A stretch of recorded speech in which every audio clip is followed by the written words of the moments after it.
राधिका अपने माता पिता की बहुत लाडली थी। 3 बड़े भाइयों की बहन थी। कोई भी चीज़ मांगने पर उसी वक्त सामने हाजिर हो जाती। पूरे घर में रौब था उसका। पूरे परिवार और नौकरों पर राजकुमारी की तरह हुक्म चलाती थी राधिका। स्कूल में भी पूरा रौब था उसका। बड़े घर की लाडली जो थी वो। ऐसे ही उसने कॉलेज में दाखिला लिया।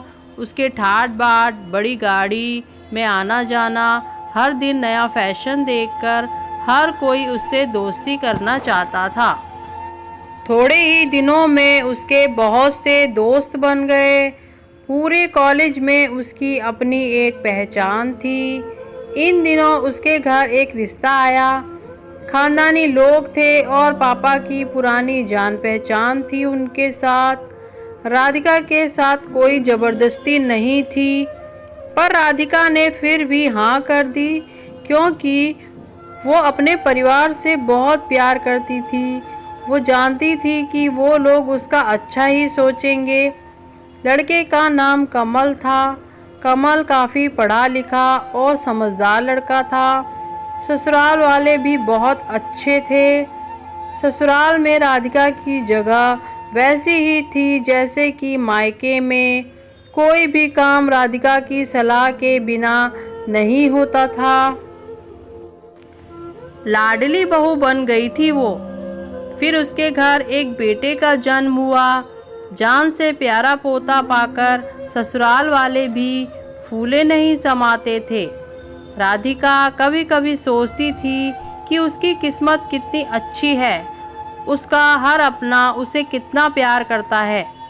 चाहे जीवन में कैसा भी समय आए, मेरे लिए अपने हमेशा मेरे साथ हैं। मैं कभी अकेली नहीं हो सकती। कितनी खुशकिस्मत हूँ मैं। पर शायद राधिका की खुशियों को उसकी अपनी ही नज़र लग गई। एक दिन वो मायके जाने की जिद कर बैठी। कमल को बहुत काम था, लेकिन फिर भी वह उसे लेकर गया।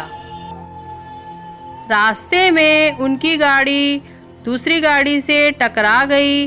राधिका, कमल और मोनू बहुत बुरी तरह से जख्मी हो गए।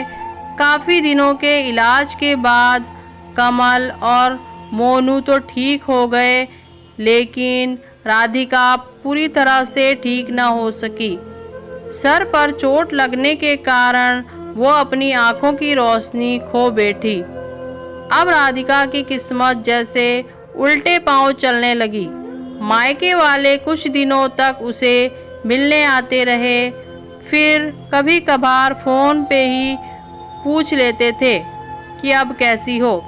धीरे धीरे ये सिलसिला भी कम हो गया।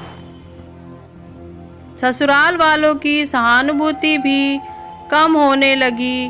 घर में किसी को पास बैठने के लिए कहती तो जवाब मिलता, बहुत काम है, अब तुम भी हाथ नहीं बटा सकती। कमल भी चिड़चिड़ा हो गया था। बस मोनू ही था उसके साथ, जिसके साथ हंसते खेलते उसका वक्त गुजरता। एक दिन राधिका के हाथ से कुछ सामान गिर गया, जिसकी वजह से मोनू को हल्की सी चोट लग गई।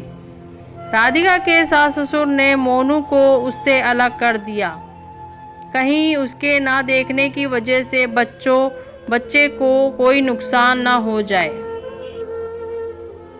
राधिका अंदर से टूट चुकी थी।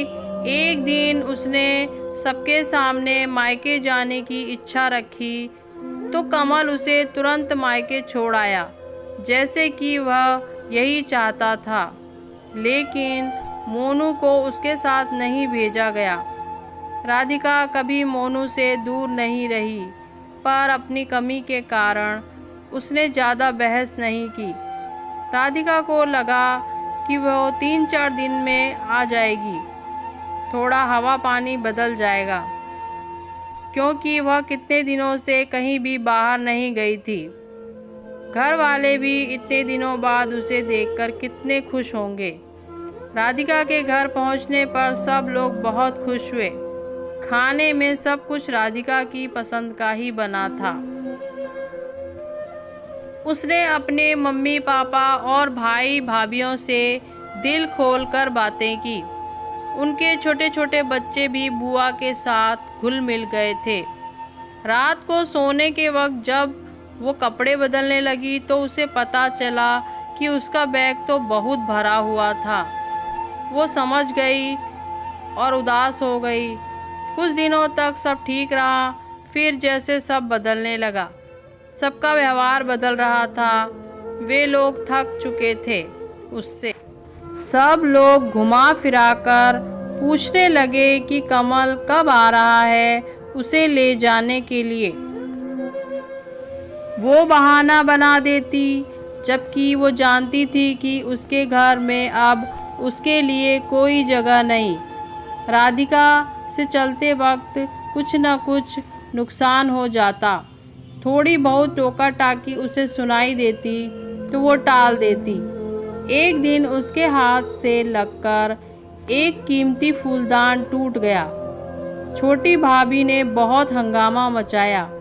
राधिका के माता पिता रोज़ रोज़ के झमेलों से तंग आ गए थे। उन्होंने कमल को खुद से फ़ोन किया। कमल राधिका को अपने घर ले गया। राधिका को अपने परिवार वालों से ये उम्मीद न थी। जिस राधिका के कहे बिना घर में एक पत्ता भी नहीं हिलता था, उस घर के लिए वो बोझ बन चुकी थी। कमल के साथ ससुराल आते वक्त वो बहुत खुश थी, क्योंकि वो अपने घर जा रही थी, अपने जिगर के टुकड़े मोनू के पास। परंतु यह खुशी भी कुछ पल की ही थी। सारा बंदोबस्त पहले ही किया हुआ था। राधिका को सीधे ऊपर वाले कमरे में पहुंचा दिया गया। मोनू से दूर रहने की सख्त चेतावनी दी गई। एक काम वाली रानी को उसकी जिम्मेदारी सौंपी गई, जो उसके खाने पहनने की ज़रूरतों का ध्यान रखती थी। राधिका ज़्यादातर चुप ही रहती थी। कभी कभी काम वाली रानी से थोड़ा बतिया लेती थी। उसके जरिए मोनू का पता चल जाता। सबकी लाडली बेटी और बहू सबके लिए लाडली से बोझ बन चुकी थी। दोस्तों, आपको ये कहानी कैसी लगी आप कमेंट सेक्शन में ज़रूर बताइएगा और चैनल को सब्सक्राइब ज़रूर कीजिएगा और वीडियो को लाइक